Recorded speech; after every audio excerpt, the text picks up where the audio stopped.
আসসালামু আলাইকুম। আজ আমরা করব ষষ্ঠ শ্রেণীর 2 অধ্যায়ের অনুপাত ও সমানুপাতের অধ্যায় এবং এখানে 2.1-এর 5 দাগ।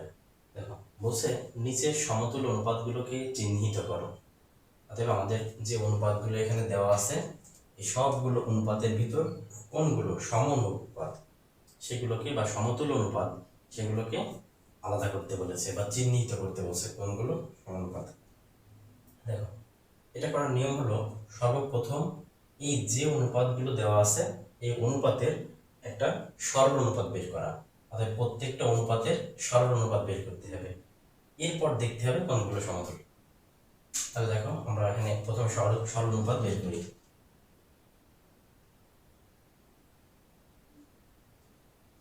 সমাধান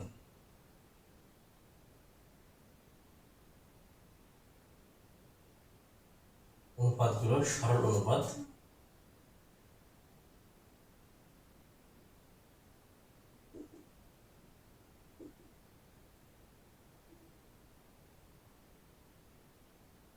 অনুপাতগুলোর সরল অনুপাত নিচে দেওয়া হলো।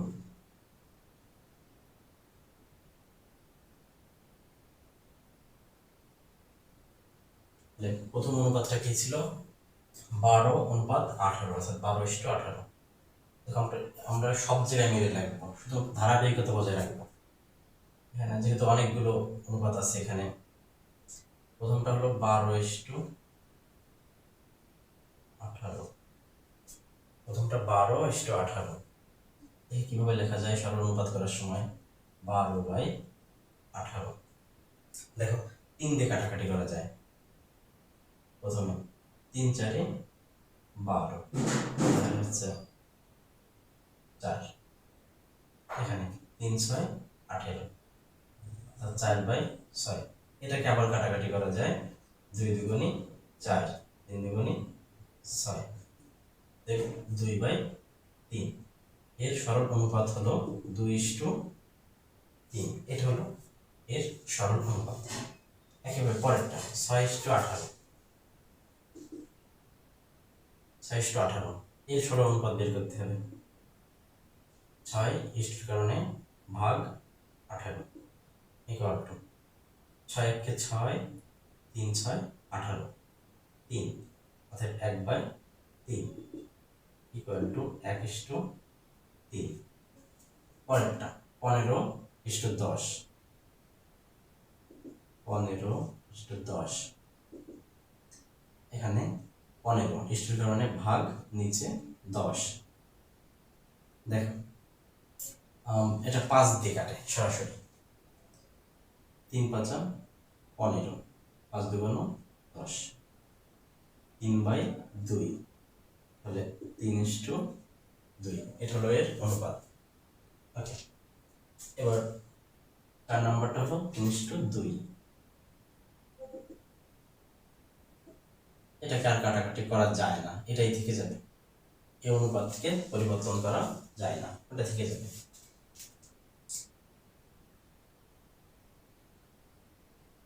পরেরটা 6:9।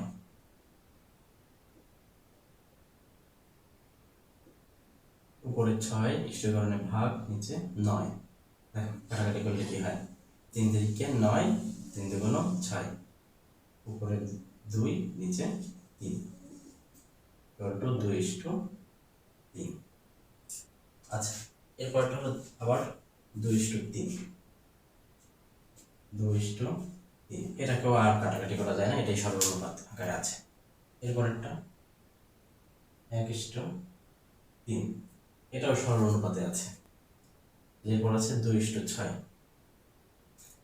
এখান থেকে করি।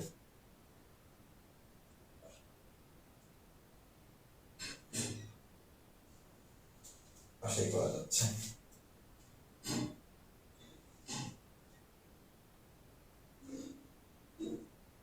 2:6 ইকুয়াল টু 2/6।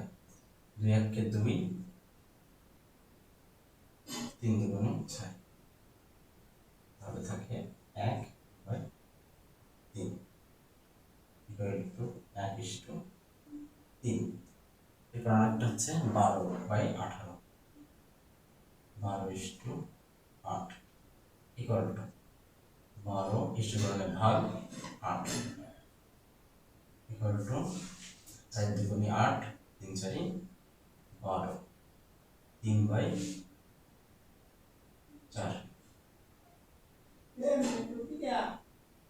2 দিয়ে কাটলাম যখন তখন থাকে হচ্ছে 3/2 4 দুগুণে 8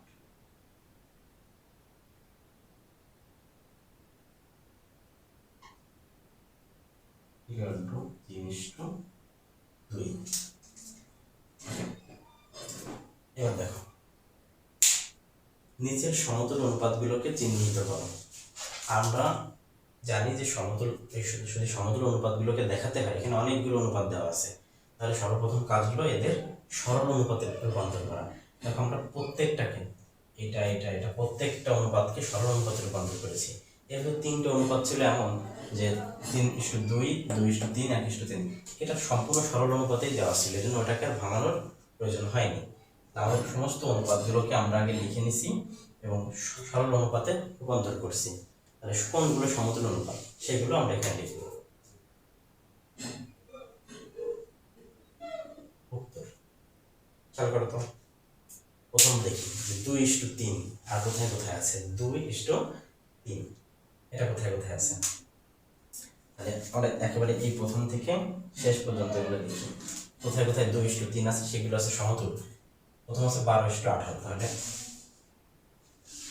12:18 এটার সাথে আর সমতুল আছে কোথায় 2:3, আর আছে একটা 2:3, এটা 2:3 ছিল, তাহলে এটা সরাসরি হবে 2:3। আর একটা 2:3 কোথায় ছিল, প্রথমটা 2:3,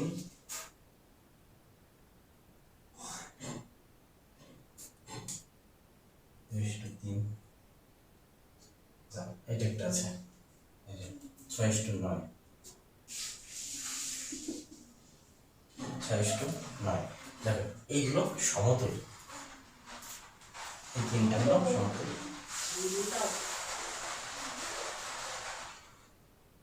এই তিনটা সমতুল। 1:3 আছে কোনটা, 6:18 কম 1:3, 1:3 আছে 1:3 কম 2:6, এগুলো হলো সমতুল। এরপর দেখো 3:2 কোনগুলো আছে, 15:10, 15:10, 3:2, 12:8, 12:8, আর 3:2 আছে কোথায়, 3:2 হলো সমতুল।